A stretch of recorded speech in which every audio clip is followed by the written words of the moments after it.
नमस्कार दोस्तों, आज के हमारे इस वीडियो में हम आपके लिए बृहस्पतिवार व्रत की कहानी लेकर आए हैं। किसी गांव में एक साहूकार रहता था जिसके घर में अन्न, वस्त्र और धन, किसी भी चीज की कोई कमी नहीं थी। और वह साहूकार बहुत ही दयालु हृदय का था, परंतु उसकी स्त्री बड़ी ही कृपण थी। किसी भिक्षार्थी को कभी कुछ दान में नहीं देती थी, सारे दिन बस अपने घर में ही लगी रहती थी। एक बार की बात है, एक समय एक साधु महात्मा बृहस्पतिवार के दिन उसके द्वार पर आए और भिक्षा की याचना करने लगे। स्त्री उस समय घर के आंगन को लीप रही थी। इस कारण साधु महाराज से कहने लगी, महाराज, इस समय तो मैं घर लीप रही हूँ, आपको कुछ नहीं दे सकती, फिर किसी समय आ जाइएगा। साधु ये सुनकर वहाँ से चले गए।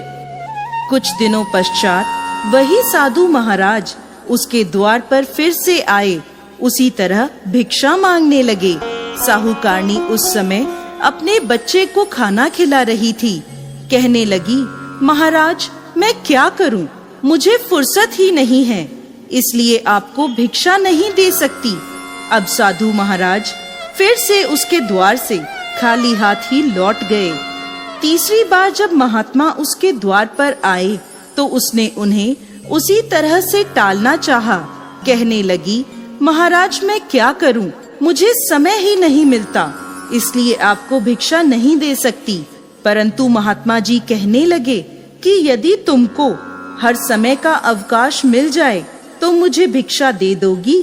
साहूकारनी कहने लगी, हाँ महाराज, यदि ऐसा हो जाए तो आपकी बड़ी कृपा होगी। साधु महात्मा जी कहने लगे, अच्छा, मैं एक उपाय बताता हूँ। तुम बृहस्पतिवार को दिन चढ़ने पर उठो और सारे घर में झाड़ू लगाकर कूड़ा एक कोने में जमा करके रख दो। घर का चौका इत्यादि मत लगाओ। घर वालों से कह दो कि हजामत अवश्य बनवाएं।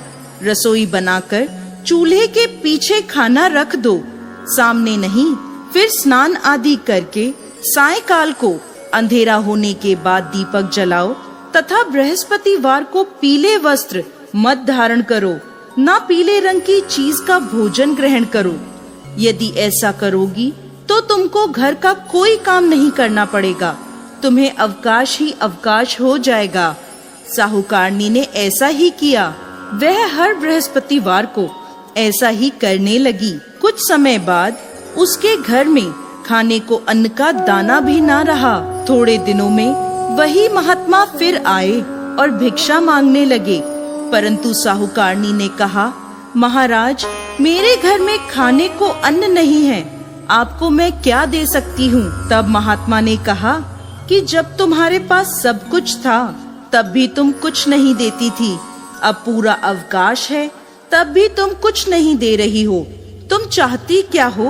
तब साहूकारनी ने हाथ जोड़कर प्रार्थना करी, महाराज, अब कोई ऐसा उपाय बताएं कि मेरे पहले जैसा धन धान्य हो जाए। अब मैं प्रतिज्ञा करती हूँ, आप जैसा कहेंगे मैं वैसा ही करूँगी। तब महात्मा जी ने कहा, बृहस्पतिवार को प्रातः काल उठकर स्नान आदि से निवृत्त होकर घर को गाय के गोबर से लीपो तथा घर के पुरुष हजामत ना बनवाएं। भूखों को अन्न जल देती रहा करो। ठीक सायंकाल दीपक जलाया करो। यदि ऐसा करोगी तो तुम्हारी सभी मनोकामनाएं भगवान बृहस्पति पूरी करेंगे। साहूकारनी ने ऐसा ही किया और उसके घर में धन धान्य वैसा ही हो गया जैसा पहले था। इस प्रकार भगवान बृहस्पति की कृपा से